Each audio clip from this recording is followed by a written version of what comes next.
TDP అభ్యర్థుల మూడో జాబితా విడుదలైంది. 11 శాసనసభ స్థానాలతో పాటు 13 ఎంపీ అభ్యర్థులను ఆ పార్టీ ప్రకటించింది. పొత్తులో భాగంగా 144 అసెంబ్లీ, 17 పార్లమెంట్ స్థానాలు టీడీపీ పోటీ చేయనుంది. ఇదివరకే 128 శాసనసభ స్థానాలకు అభ్యర్థులను ప్రకటించగా తాజాగా మరో 11 మంది పేర్లను వెల్లడించింది. 5 అసెంబ్లీ, 4 ఎంపీ స్థానాలను పెండింగ్ లో ఉంచింది. ఇక టీడీపీ మూడో జాబితా విడుదల చేసిన సందర్భంగా పార్టీ అధినేత చంద్రబాబు ఎక్స్ వేదికగా పోస్ట్ చేశారు. రాష్ట్ర ప్రయోజనాలే ఏకైక ఎజెండాగా ఎన్డీఏలో చేరినట్లు తెలియజేశారు. పార్లమెంట్లో బలమైన గళం వినిపించి రాష్ట్రం కోసం పోరాడగల నాయకులని అభ్యర్థులుగా నిలబెడుతున్నట్లు చెప్పారు. ప్రజాభిప్రాయం మేరకు అభ్యర్థులను ఎంపిక చేసి ప్రకటిస్తున్నామని చెప్పారు. ప్రజలంతా తమ పార్టీని, పార్టీ అభ్యర్థులను ఆశీర్వదించాలని కోరారు.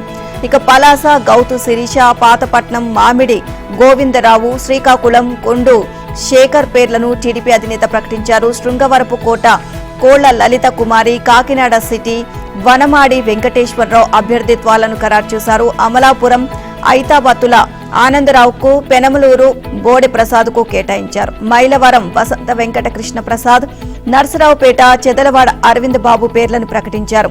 చీరాల మద్దులూరి మాలకొండయ్య యాదవ్, సర్వేపల్లి సోమిరెడ్డి చంద్రమోహన్ రెడ్డి అభ్యర్థిత్వాలను ఖరారు చేశారు. ఇక వీరితో పాటు లోక్సభ స్థానాలను కూడా అభ్యర్థులను టీడీపీ ప్రకటించింది. విజయవాడలో టీడీపీ వర్క్ షాప్ నిర్వహించనుంది. రానున్న ఎన్నికల్లో పోటీ చేసే అభ్యర్థులతో ఈ వర్క్ షాప్ నిర్వహించారు. టీడీపీ తరపున పోటీ చేసే అసెంబ్లీ, లోక్సభ అభ్యర్థులతో పాటు మీడియా మేనేజర్లు, న్యాయవాదులు, అకౌంట్స్ చూసే వారిని కూడా హాజరు కావాల్సిందిగా కోరారు. ఇక టీడీపీ అధినేత చంద్రబాబు నాయుడు వర్క్ షాప్ లో పాల్గొన్నారు. నామినేషన్లు దాఖలు చేయడం, ఎన్నికల వ్యయాన్ని కమిషన్ కు నివేదించడం, అభ్యర్థుల ప్రచార సరళి, మీడియా సంబంధాలు, ప్రచారంలో చెప్పాల్సిన అంశాలు, వారిపై ఉన్న కేసులు తదితర వివరాలను టీడీపీ అధినేత చంద్రబాబుతో పాటు కొంతమంది నిపుణులు సమావేశం వివరించారు. ఇక నామినేషన్లో అభ్యర్థులు తమపై ఉన్న కేసులను ప్రకటించాల్సి ఉంది. కేసుల విషయంపై పోలీసులు తమకు సమాచారం ఇవ్వడం లేదు అని టీడీపీ నేతలు అంటున్నారు. ఇక సాక్షాత్తు పార్టీ అధినేత చంద్రబాబు కూడా నేరుగా డీజీపీకి లేఖ రాశారు. అయినప్పటికీ తమకు వివరాలు ఇవ్వలేదు అని పలువురు అభ్యర్థులు ప్రస్తావించారు.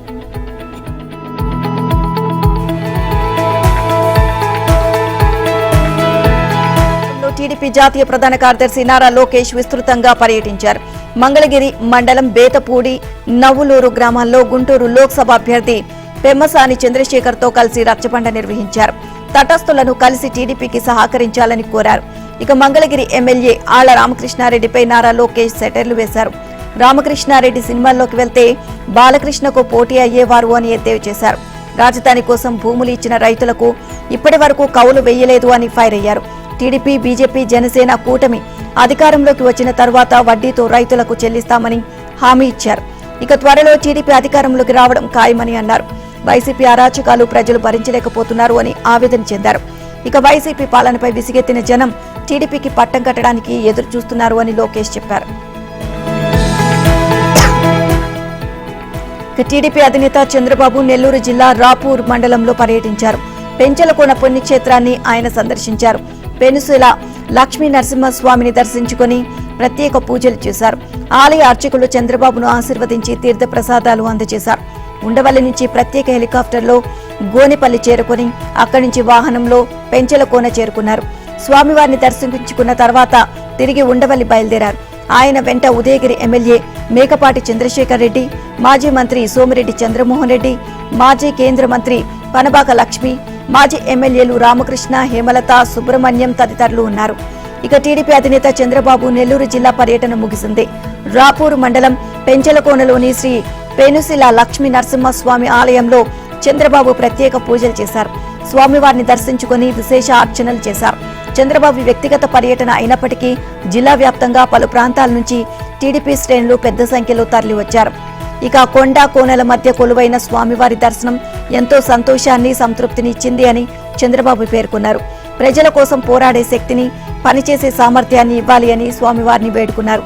రాబోయే రోజుల్లో రాష్ట్రానికి, ప్రజలకు అంతా మంచి జరగాలని స్వామివారిని ప్రార్థించినట్లు చంద్రబాబు పేర్కొన్నారు. విశాఖ డ్రగ్స్ ఘటనపై ఎంపీ రఘురామకృష్ణంరాజు స్పందించారు. విశాఖలో పట్టుబడిన మాదక ద్రవ్యాల కంటైనర్కు పురంధేశ్వరి వియ్యంకుడు కేవీ ప్రసాద్కు ఎలాంటి సంబంధం లేదు అన్నారు. ఈ సంస్థతో ఆయన దశాబ్దం కిందటే సంబంధాలు తెంచుకున్నారు అని తెలియజేశారు. పురంధేశ్వరి చంద్రబాబు పేరు వాడుకొని ఎన్నికల్లో లబ్ధి పొందేందుకు వైసీపీ ప్రయత్నిస్తోంది అని అన్నారు. తాను తప్పు చెప్పినట్లు నిరూపిస్తే దేనికైనా సిద్ధమని చెప్పారు. ఇక world drug don Pablo Escobar ను తలదన్నేలా మన ఆంధ్ర డాన్ తయారయ్యారని మండిపడ్డారు. సీఎం జగన్ ఏలుబడిలో మాదక ద్రవ్యాలు దొరకని గ్రామం లేదని ఎంపీ రఘురామకృష్ణంరాజు ధ్వజమెత్తారు. పల్లెటూర్లలో కూడా విచ్చలవిడిగా లభిస్తున్నాయి అని ఆయన ఆరోపించారు. మాదక ద్రవ్యాల దిగుమతి వ్యవహారంతో బీజేపీ రాష్ట్ర అధ్యక్షురాలు దగ్గుపాటి పురంధేశ్వరి, టీడీపీ అధినేత నారా చంద్రబాబు నాయుడుకు ప్రమేయం ఉంది అని జగన్ రోతపత్రిక రాయడం పరిశీలిస్తే దొంగే దొంగ అన్నట్లుగా ఉంది అని విమర్శించారు. ఇతరులపై నిందలు వేయాలని చూడడం దారుణమని ఆయన మండిపడ్డారు. ఇక పురంధేశ్వరిని బదానా చేయాలి అని చూస్తున్నారని, ఆమె అల్లుడికి ఆ కంపెనీలో రూపాయి విలువ చేసే షేరు కూడా లేదు అని తెలియజేశారు. బ్రెజిల్ కు అధ్యక్షుడిగా ఎవరో ఎన్నికైతే వారిని అభినందిస్తూ 2022 అక్టోబర్ 31న విజయసాయిరెడ్డి చేసిన ట్వీట్ ఇప్పుడు సోషల్ మీడియాలో వైరల్ గా మారింది అన్నారు. ప్రధాని నరేంద్ర మోదీకి అరుదైన గౌరవం దక్కింది. భూటాన్ అత్యున్నత పౌర పురస్కారం ఆర్డర్ ఆఫ్ ది డ్రోక్ గ్యాల్పోను మోదీ అందుకున్నారు. భూటాన్ రాజు జిగ్మే ఖేసర్ న్యాంగెల్ వాంగ్చుంగ్ దీన్ని ప్రదానం చేశారు. ఈ పురస్కారాన్ని అందుకున్న తొలి విదేశీ ప్రభుత్వ అధినేతగా మోదీ నిలిచారు. ఇక ఈ అవార్డును మోదీకి 2021లోనే ప్రకటించారు. ఇరు దేశాల సంబంధాలను బలోపేతం చేయడంతో పాటు కోవిడ్ సమయంలో 5 లక్షల టీకాలను అందజేసినందుకు గుర్తింపుగా పురస్కారాన్ని ప్రదానం చేశారు. ఈ అవార్డు అందుకోవడం గౌరవంగా ఉందని, దీన్ని 140 కోట్ల మంది భారతీయులకు అంకితం చేస్తున్నట్లు ప్రధాని మోదీ తెలియజేశారు. ఇదిలా ఉండగా భూటాన్ ప్రధాని దాషో షెరింగ్ తోబ్గేతో ప్రధాని మోదీ ద్వైపాక్షిక చర్చలు జరిపారు. పునరుత్పాదక ఇంధనం, వ్యవసాయం, పర్యావరణం, పర్యాటకం తదితర రంగాల్లో సహకారాన్ని మరింత పెంపొందించుకోవడంపై అవగాహన కుదుర్చుకున్నారు. 2 రోజుల అధికార పర్యటనకు ప్రధాని మోదీ భూటాన్ కు చేరుకున్నారు. ఈ దేశంలో మోదీ పర్యటించడం 3వసారి. థింపూలో భారత నిధులతో నిర్మించిన ఆసుపత్రిని మోదీ ప్రారంభించనున్నారు. ఇక ప్రధాని మోదీ భూటాన్ లో పర్యటిస్తున్నారు. మోదీ పర్యటనతో 2 దేశాల మధ్య సంబంధాలు మరింత బలోపేతం కానున్నాయి.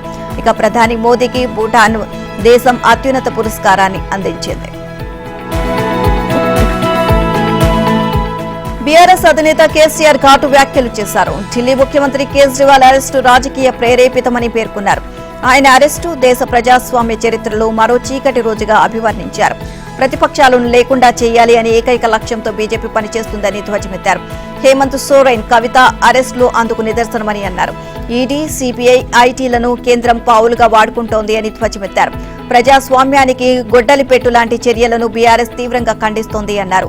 అక్రమ కేసులను వెనక్కి తీసుకుని అరెస్ట్ చేసిన వారిని విడుదల చేయాలని డిమాండ్ చేశారు. మద్యం విధానంతో ముడిపడిన మనీ లాండరింగ్ కేసులో అరవింద్ కేజ్రీవాల్ ను ఆయన అధికార నివాసంలో ఈడీ అరెస్ట్ చేసింది. లోక్సభ ఎన్నికల ప్రక్రియ ప్రారంభమైన నేపథ్యంలో దర్యాప్తు సంస్థ చేపట్టిన ఈ చర్యను ఆప్ నేతలతో పాటు విపక్షాలు తీవ్రంగా ఖండించాయి. కృష్ణా జిల్లా గన్నవరంలో ఉద్రిక్తత చోటు చేసుకుంది. కడప టీడీపీ ఎమ్మెల్యే అభ్యర్థి మాధవిపై దాడికి యత్నం జరిగింది. విజయవాడకు కారులో వస్తూ గన్నవరంలో వైసీపీ ఫ్లెక్సీలను గమనించారు. ఫోటోలు తీసి ఫ్లెక్సీల విషయం సి విజిల్ యాప్ ద్వారా ఈసీ దృష్టికి తీసుకువెళ్లే ప్రయత్నం చేశారు. దీన్ని గమనించిన గన్నవరం వైసీపీ అభ్యర్థి వంశీ వర్గీయులు ఆమెపై దాడికి ప్రయత్నించారు. మాధవి కారు కదలనీయకుండా వాహనాలు అడ్డుపెట్టారు. ఇక ఈ విషయం తెలుసుకున్న స్థానిక టీడీపీ అభ్యర్థి యార్లగడ్డ వెంకట్రావు పార్టీ శ్రేణులు అక్కడికి చేరుకోవడంతో ఉద్రిక్తత చోటు చేసుకుంది. పోలీసులు జోక్యం చేసుకుని ఇరు వర్గాలను అక్కడి నుంచి పంపించి వేశారు. ఇదిలా ఉండగా పల్నాడు జిల్లా మాచర్ల నియోజకవర్గంలో వైసీపీ రౌడీ మూకలు మరోసారి రెచ్చిపోయారు. 3 రోజుల కిందట మాచర్లలో టీడీపీ నేత సురేష్ కారును తగలబెట్టిన రౌడీ మూకే తాజాగా జన సైనికులను లక్ష్యంగా చేసుకుని దాడికి తెగబడ్డారు. టీడీపీ, జనసేన, బీజేపీ కూటమి తరపున మాచర్ల అసెంబ్లీ టీడీపీ అభ్యర్థి జూలకంటి బ్రహ్మారెడ్డి తరపున ప్రచారం చేస్తున్న జనసేన నాయకులే లక్ష్యంగా వైసీపీ రౌడీలు రెచ్చిపోయారు. దుర్గి మండలం జంగమేశ్వర్పాడులో జన సైనికులపై వైసీపీ నేత రౌడీ షీటర్ మన్నయ్యతో సహా మరో 20 మంది గొడ్డలతో విరుచుకుపడ్డారు. కారును ధ్వంసం చేసి నేతలపై పిడిగుద్దులు కురిపించారు. మళ్లీ ఇక్కడ ప్రచారం చేస్తే చంపేస్తామని బెదిరించారు.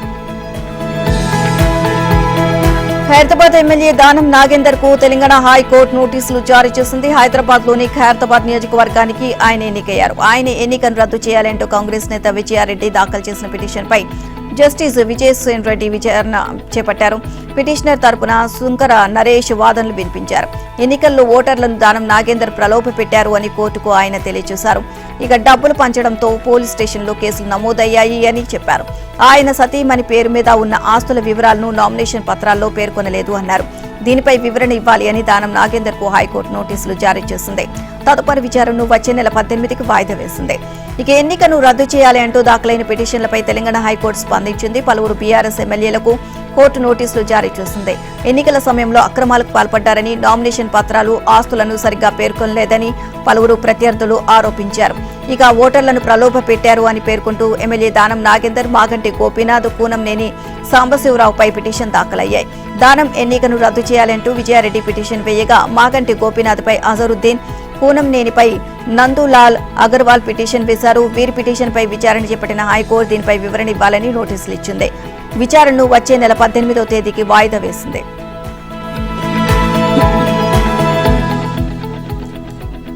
ఇక తమిళనాడులో ఆసక్తి పోరు ఏర్పడింది. విరుదునగర్లో సమఉచ్చీలు రంగంలోకి దిగారు. విరుదునగర్ లోక్సభ స్థానానికి బీజేపీ, అన్నాడీఎంకే అభ్యర్థుల మధ్య ప్రధాన పోటీ ఏర్పడింది. నటి రాధికకు పోటీగా డీఎండీకే వ్యవస్థాపకుడు, దివంగత నేత విజయకాంత్ కుమారుడు విజయ ప్రభాకరన్ రంగంలోకి దిగారు. సార్వత్రిక ఎన్నికల్లో విజయం లక్ష్యంగా అన్ని పార్టీలు తమ వ్యూహాలకు పదును పెడుతున్నాయి. అందులో అభ్యర్థుల ఎంపిక కీలక పాత్ర పోషిస్తోంది. ప్రత్యర్థి అభ్యర్థులకు సమఉచ్చీలను దింపుతున్నాయి. ఇక ఈ క్రమంలోనే తమిళనాడులోని విరుదునగర్లో పోటీ ఆసక్తికరంగా మారింది.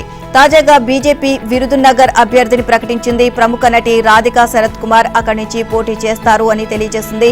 వెంటనే అన్నాడీఎంకే తన పోటీదారుణ్ణి వెల్లడించింది. పొత్తులో భాగంగా ఆ స్థానం డీఎండీకేకు వెళ్లింది. ఆ పార్టీ నుంచి విజయ ప్రభాకరన్ పోటీ చేయనున్నారు. పొత్తులో భాగంగా డీఎండీకేకి 5 లోక్సభ స్థానాలు దక్కాయి. 2006లో రాధిక రాజకీయ ప్రస్థానం మొదలైంది. తన భర్త శరత్ కుమార్తో కలిసి ఆమె అన్నాడీఎంకేలో చేరారు. పార్టీ వ్యతిరేక కార్యకలాపాలకు పాల్పడుతున్నారు అంటూ అదే ఏడాది అగ్ర నాయకత్వం వారిని తొలగించింది. 2007లో వారు ఆల్ ఇండియా సమత్వ మక్కల్ కట్చి పార్టీని స్థాపించారు. దానికి ఉపాధ్యక్ష హోదాలో ఆమె సేవలు అందించారు. కొద్ది రోజుల క్రితం ఏఐఎస్ఎంకేను బీజేపీలో విలీనం చేశారు. ఈ క్రమంలో ఆమెకు కమలం పార్టీ టికెట్ దక్కింది. ప్రముఖ నటుడు డీఎండీకే అధ్యక్షుడైన విజయకాంత్ గత ఏడాది డిసెంబర్లో మృతి చెందారు. ఆయన తమిళ రాజకీయాల్లో కీలక పాత్ర పోషించారు. హైదరాబాద్ శివారు ప్రాంతంలో డ్రగ్స్ కలకలం రేపాయి. ఐటీఏ బొల్లారంలో భారీగా లభ్యమైన మాదక ద్రవ్యాలను డ్రగ్స్ కంట్రోల్ అధికారులు స్వాధీనం చేసుకున్నారు. డ్రగ్స్ తయారు చేస్తున్నట్లు సమాచారం అందడంతో పిఎస్ఎన్ మెడికేర్ ప్రైవేట్ లిమిటెడ్ కంపెనీలో సోదాలు నిర్వహించారు. నిషేధిత డ్రగ్స్ తయారు చేస్తున్నట్లు గుర్తించారు. ఇప్పటికే 90 కిలోల డ్రగ్స్ ను స్వాధీనం చేసుకున్నారు. 10 ఏళ్ల నుంచి వీటిని తయారు చేసి విదేశాలకు తరలిస్తున్న కస్తూరి రెడ్డి అరెస్ట్ చేశారు. సిగరెట్ ప్యాకెట్లలో వాటిని పెట్టి బయటకు పంపిస్తున్నట్లు గుర్తించారు. దీంతో పాటు నగరంలోనూ సప్లై చేసినట్లు అనుమానిస్తున్నారు. ఈ వ్యవహారంలో పూర్తి స్థాయిలో విచారణ చేపడుతున్నట్లు అధికారులు తెలియజేశారు. హైదరాబాద్ శివార్లో దాదాపు 9 కోట్ల రూపాయలు విలువ చేసే డ్రగ్స్ ను డ్రగ్ కంట్రోల్ అధికారులు స్వాధీనం చేసుకున్నారు. ఐటీఏ బొల్లారంలోని ఫ్యాక్టరీలో డ్రగ్స్ తయారు చేస్తున్నట్లు ఇంటర్పోల్ నుంచి సమాచారం అందించింది. ఇంటర్పోల్ సాయంతో పిఎస్ఎన్ మెడికేర్ ప్రైవేట్ లిమిటెడ్ కంపెనీలో సోదాలు చేశారు. నిషేధిత డ్రగ్స్ తయారు చేస్తున్నట్లుగా అధికారులు గుర్తించారు. 90 కిలోల మెపిడ్రిన్ డ్రగ్స్ ను తనిఖీ అధికారులు స్వాధీనం చేసుకున్నారు. గత 10 ఏళ్ల నుంచి డ్రగ్స్ తయారు చేసి విదేశాలకు తరలిస్తున్న కస్తూరి రెడ్డి నల్లపొడిని అధికారులు అరెస్ట్ చేశారు. సిగరెట్ ప్యాకెట్లలో డ్రగ్స్ పెట్టి విదేశాలకు తరలిస్తున్నట్లు గుర్తించారు. కొంతవరకు హైదరాబాద్ లో కూడా డ్రగ్స్ సప్లై చేసినట్లు అనుమానిస్తున్నారు. ఇంటర్పోల్ సహాయంతో డ్రగ్స్ రాకెట్ గుట్టును రట్టు చేశామని పోలీసులు తెలియజేశారు.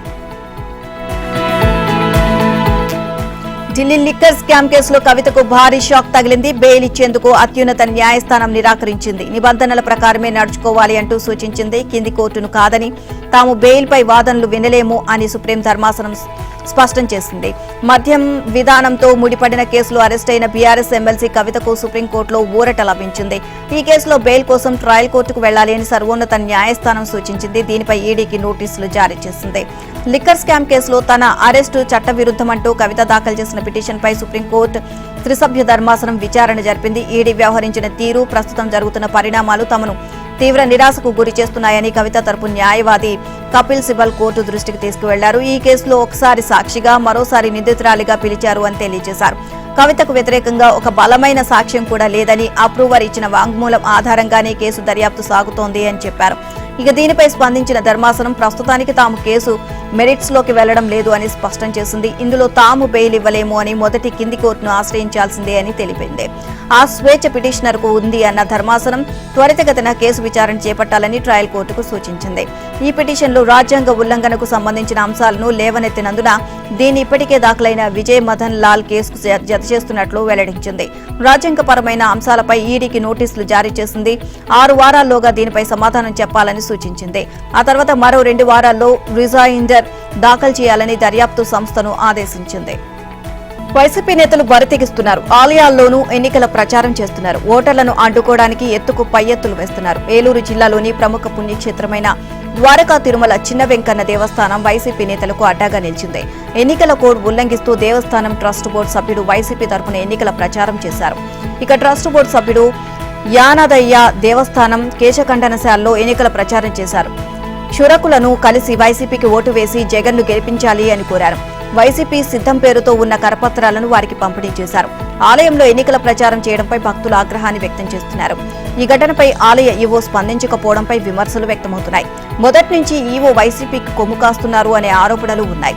ఇక గతంలో వైసీపీ ఎంపీ పుట్టినరోజు సందర్భంగా ఆ పార్టీ కార్యకర్తలకు దేవస్థానంలో భోజనాలు ఏర్పాటు చేయడంపై ఈవో ఆరోపణలు ఎదుర్కొన్నారు. ఇటీవల ఉన్నతాధికారులు ఈవోను బదిలీ చేశారు. వైసీపీ నేతల అండదండలతో బదిలీని రద్దు చేయించుకోగలిగారు. అందువల్లే వెంకన్న క్షేత్రంలో వైసీపీకి సంబంధించి ఏ కార్యక్రమం జరిగినా ఈవో నోరు మెదపడం లేదు అని పలువురు ఆరోపిస్తున్నారు. కేశఖండనశాలలో వైసీపీ కరపత్రాలు పంచిన విషయం తన దృష్టికి రాలేదు అని ఈవో చెబుతున్నారు. ప్రముఖ సామాజిక కార్యకర్త అన్నా హజారే ఘాటు వ్యాఖ్యలు చేశారు. ఢిల్లీ ముఖ్యమంత్రి అరవింద్ కేజ్రీవాల్ తీరుపై ధ్వజమెత్తారు. మద్యం విధానం కేసులో కేజ్రీవాల్ అరెస్టు కావడంపై ఆయన స్పందించారు. మద్యం అంశానికి దూరంగా ఉండాలి అని గతంలో పలుమార్లు హెచ్చరించాను అని చెప్పారు. మరింత సంపాదించాలి అన్న ఉద్దేశంతో కేజ్రీవాల్ ప్రత్యేక విధానాన్ని తీసుకొచ్చారు అని వ్యాఖ్యానించారు. కేజ్రీవాల్ గతంలో తనతో కలిసి పనిచేశారని చెప్పారు. మద్యానికి వ్యతిరేకంగా తన గళం వినిపించారని వెల్లడించారు. అలాంటిది వాళ్ళ మద్యం విధానాన్ని తీసుకొచ్చి చిక్కుల్లో పడ్డారు అని అన్నా హజారే విచారం వ్యక్తం చేశారు. ఆయన అరెస్టు కావడం చాలా బాధగా ఉంది అన్నారు. ఇప్పుడేం చేయగలం? చట్టం ప్రకారం ఏది జరిగినా ఎదురు చెప్పలేం అని హజారే పేర్కొన్నారు. ఇదిలా ఉండగా 2011లో హజారే నేతృత్వంలో అవినీతి వ్యతిరేక ఉద్యమం జరిగింది. ఈ పోరాటం నుంచి ఆమ్ ఆద్మీ పార్టీ ఆవిర్భవించింది. హజారే మాత్రం మొదటి నుంచి పార్టీకి దూరంగా ఉంటూ వచ్చారు. పలు అంశాలు బహిరంగంగానే విమర్శలు గుప్పించారు. కానీ ఆయనకు కేజ్రీవాల్ ఎలాంటి కౌంటర్లు ఇచ్చేవారు కాదు. ఢిల్లీ మద్యం విధానంపై అన్నా హజారే గతంలోనూ తీవ్ర అసహనాన్ని వ్యక్తం చేశారు. ఈ మేరకు తన బాధను వివరిస్తూ 2022లో సీఎం కేజ్రీవాల్ కు లేఖ కూడా రాశారు. మద్యం విధానం గురించి తెలిసి చాలా బాధ అనిపించింది అని అన్నా హజారే ఘాటు వ్యాఖ్యలు చేశారు. మద్యంలాగానే అధికారం కూడా మత్తునిస్తుంది అన్నారు. మీరు అధికారం మత్తులో ఉన్నట్లు కనిపిస్తోంది అని ఆ లేఖలో పేర్కొన్నారు. తాజాగా ఆ లేఖ ఇప్పుడు వైరల్ అవుతోంది. ఆప్ జాతీయ convener Delhi CM Arvind Kejriwal Delhi court ED కస్టడీకి అనుమతించింది. ఈ నెల 28 వరకు ఆయన్ను ఈడీ కస్టడీకి అప్పగించింది. ఢిల్లీ మద్యం విధానం కేసులో కేజ్రీవాల్ అరెస్ట్ అయ్యారు. మద్యం విధానంతో ముడిపడిన మనీ లాండరింగ్ కేసులో కేజ్రీవాల్ ను ఆయన అధికార నివాసంలో ఈడీ అధికారులు అరెస్ట్ చేశారు. ఇక భారీ భద్రత మధ్య ఢిల్లీలోని రౌస్ అవెన్యూ కోర్టులో కేజ్రీవాల్ ను హాజరుపరిచారు. మద్యం కేసులో కేజ్రీవాల్ ను ప్రధాన కుట్రదారిగా పేర్కొని ఆయన్ను 10 రోజుల పాటు తమ కస్టడీకి అప్పగించాలి అని ఈడీ కోరింది. ఈ అంశంపై 2.5 గంటల పాటు వాదనలు వాడివేడిగా కొనసాగాయి. ఇరు వర్గాల వాదనలు విన్న ప్రత్యేక న్యాయమూర్తి కావేరి బవేజా ఈ అంశంపై తాజాగా తీర్పును వెలువరించింది. మార్చి 28న మధ్యాహ్నం 2 గంటలకు కేజ్రీవాల్ ను కోర్టులో హాజరుపరచాలి అని ఆదేశించారు. ఇక ఈడీ తరపున అదనపు సొలిసిటర్ జనరల్ ఎస్వి రాజు, కేజ్రీవాల్ తరపున అభిషేక్ మను సింఘ్వీతో సహా పలువురు న్యాయవాదులు వాదనలు వినిపించారు. ఢిల్లీ మద్యం కేసులో కేజ్రీవాల్ కీలక సూత్రధారి అని ఈడీ ఆరోపించింది. సౌత్ గ్రూప్ సంస్థకు నిందితులకు మధ్య ఆయన మధ్యవర్తిగా వ్యవహరించారు అని పేర్కొంది. మద్యం కుంభకోణంలో అరవింద్ కేజ్రీవాల్ కింగ్ పిన్ అని ఆరోపించింది. ఢిల్లీ ఎక్సైజ్ పాలసీ రూపకల్పన ద్వారా కోట్ల ముడుపులు అందుకున్నారు అని ఈడీ ఆక్షేపించింది. హైదరాబాద్ మేయర్ గద్వాల్ విజయలక్ష్మికి బీఆర్ఎస్ కు షాక్ ఇచ్చారు. ఆమె కాంగ్రెస్ లో చేరడానికి సిద్ధమవుతున్నారు. సీఎం రేవంత్ సమక్షంలో కాంగ్రెస్ కండువా కప్పుకోనున్నారు. మేయర్తో 10 మంది బీఆర్ఎస్ కార్పొరేటర్లు కూడా కాంగ్రెస్ లో చేరే అవకాశం ఉంది. ఇక జీహెచ్ఎంసీ మేయర్ గద్వాల్ విజయలక్ష్మి గోడ దూకడానికి సిద్ధంగా ఉన్నారు. కాంగ్రెస్ లోకి ఆమె వెళ్తారని తెలుస్తోంది. బీఆర్ఎస్ నేత రాజ్యసభ సభ్యుడు కె కేశవరావును కాంగ్రెస్ రాష్ట్ర వ్యవహారాల ఇన్ఛార్జి దీపాదాస్ మున్షి కలిశారు. బంజారాహిల్స్ లోని కేకే నివాసానికి ఆమెతో పాటు ముఖ్యమంత్రి సలహాదారు వేం నరేందర్ రెడ్డి, ఖైరతాబాద్ డీసీసీ అధ్యక్షుడు రోహిన్ రెడ్డి వెళ్లారు. దాదాపు 40 నిమిషాల పాటు జరిగిన రాజకీయ చర్చలో జీహెచ్ఎంసీ మేయర్ గద్వాల్ విజయలక్ష్మి కూడా పాల్గొన్నారు. లోక్సభ ఎన్నికల అభ్యర్థుల ఎంపికపై తీవ్ర కసరత్తు సాగుతున్న సమయంలో కేకేను కాంగ్రెస్ నేతలు కలవడం రాజకీయంగా ప్రాధాన్యత సంతరించుకుంది. ఇక వీరిద్దరూ పార్టీ మారే అవకాశాలు ఉన్నట్లు ప్రచారం కూడా జరుగుతోంది. విశాఖ పోర్టులో కంటైనర్లు డ్రగ్స్ కేసుపై నగర సిపి రవిశంకర్ స్పందించారు. దీన్ని పూర్తిగా సిబిఐ దర్యాప్తు చేస్తుంది అని చెప్పారు. విశాఖపట్నంలో నిర్వహించిన మీడియా సమావేశంలో ఆయన మాట్లాడారు. సిబిఐ డాగ్ స్క్వాడ్ సహకారం కోరితే ఇచ్చినట్లు తెలియజేశారు. తమ వల్ల సోదాలు ఆలస్యమయ్యాయని చెప్పడం సరికాదు అన్నారు. ఇక నగరంలో డ్రగ్స్ పై ఉక్కుపాదం మోపుతున్నట్లు చెప్పారు. కంటైనర్ టెర్మినల్ తమ కమిషనరేట్ పరిధిలోకి రాదు అన్నారు. కస్టమ్స్ ఎస్పీ పిలిస్తే వెళ్లినట్లు వివరించారు. సిబిఐ విధి నిర్వహణకు తమ వల్ల ఆటంకం కలగలేదు అని తెలియజేశారు. నీటి కరువుతో బెంగళూరు అల్లాడిపోతోంది. నీటి కొరతపై నగరంలోని వాటర్ బోర్డు అనేక ఆంక్షలు విధిస్తోంది. వాహనాలు కడిగేందుకు, గార్డెన్ నిర్వహణకు బోర్ వాటర్ కానీ కావేరీ నీళ్లను కానీ వినియోగించకూడదు అని నిర్దేశించింది. నిబంధనలు అతిక్రమిస్తే 5,000 వరకు జరిమానా విధిస్తాము అని హెచ్చరించింది. రెయిన్ డాన్స్ చేసేందుకు నీటిని ఉపయోగించకూడదు అని, నీళ్లు వృధాగా చల్లడం మానుకోవాలని సూచించింది. తాజాగా నీటి కొరత ప్రభావం హోలీ వేడుకలు, ఐపీఎల్ మ్యాచ్ల నిర్వహణపై కూడా పడింది. గత నెల రోజుల నుంచి నగరంలో నీటి కొరత తీవ్ర రూపం దాల్చుతోంది. ఈ ఏడాది సరైన వర్షాలు పడకపోవడంతో భూగర్భ జలాలు అడుగంటాయి. నగరంలోని చాలా ప్రాంతాల్లో బోరు బావులు ఎండిపోయాయి. గతంలో ఎన్నడూ లేని విధంగా బెంగళూరు వాసులకు నీటి కష్టాలు ఎదురవుతున్నాయి. దీంతో బెంగళూరు వాటర్ బోర్డు అధికారులు నీటిని పొదుపు చేయడానికి చర్యలు తీసుకుంటున్నారు. తాగునీటి వినియోగంపై ఆంక్షలు విధించారు. నీటి కొరతతో బెంగళూరులో ఐపీఎల్ మ్యాచ్ల నిర్వహణ సవాల్గా మారింది.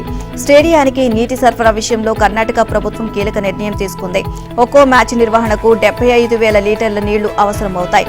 స్టేడియానికి నీళ్లు అందించేందుకు Karnataka state cricket association management board విన్నపంపై Bengaluru water supply and sewerage board కీలక నిర్ణయం తీసుకుంది. క్రికెట్ గ్రౌండ్పై నీటిని చల్లేందుకు, మరుగుదొడ్ల నిర్వహణకు వేస్ట్ వాటర్ ట్రీట్మెంట్ ప్లాంట్ నుంచి సరఫరా చేయాలని నిర్ణయించింది. దీనికోసం కబ్బన్ పార్క్ దగ్గరున్న ప్లాంట్ నుంచి నీటిని అందించనున్నారు. బోర్ వాటర్ కానీ, కావేరీ నీటిని కానీ స్టేడియం నిర్వహణకు అందించలేమని వాటర్ బోర్డు తేల్చి చెప్పింది. కడప జిల్లాలో టీడీపీ అధినేత సతీమణి నారా భువనేశ్వరి పర్యటించారు. నిజం గెలవాలి కార్యక్రమంలో భాగంగా పర్యటించారు. చంద్రబాబు అక్రమ అరెస్టు సమయంలో మనస్తాపంతో మృతి చెందిన కార్యకర్తల కుటుంబాలను పరామర్శిస్తున్నారు. ఇక బద్వేల్ నియోజకవర్గంలోని బి కోడూరు, కలసపాడు మండలాల్లో బాధితులను భువనేశ్వరి పరామర్శించారు.